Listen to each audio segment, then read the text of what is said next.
আজি আমালোক এই ভিডিঅ'টোত আলোচনা কৰিম এইচএছ ফাৰ্ষ্ট ইয়েৰৰ পৰীক্ষাত জিঅ'গ্ৰাফিত কেনেকুৱা প্ৰশ্ন আহে আৰু জিঅ'ত পাছ কৰাটো সঁচাকৈ বহুত ইজি হয়। তোমালোক বেছি দেৰি নকৰি ভিডিঅ'টো আৰম্ভ কৰি আছোঁ। তোমালোকে ভিডিঅ'টো শেষলৈকে চাবা, তেনেহ'লে বুজি পাবা।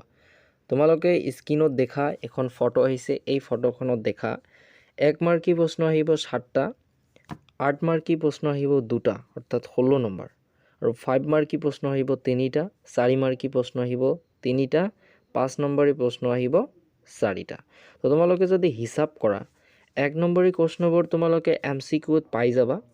8 নম্বৰী প্ৰশ্নবোৰ তোমালোকৰ মুখস্থ কৰি যদি লিখা ট্ৰাই কৰা তেন্তে নোৱাৰিবা, গতিকে মুখস্থ নকৰিবা।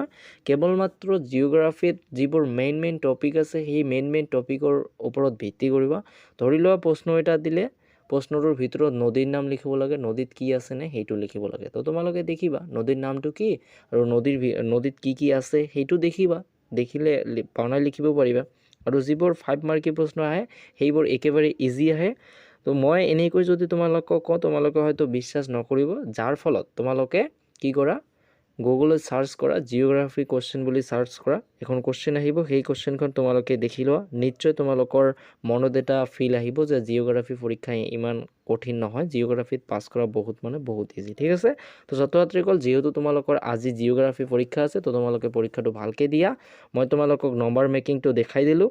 নম্বৰ মেকিংটো দেখাই দিয়াৰ ফলত তোমালোকৰ হয়তো সুবিধা হ'ব, সেইকাৰণে মই দেখাই দিলোঁ। ঠিক আছে।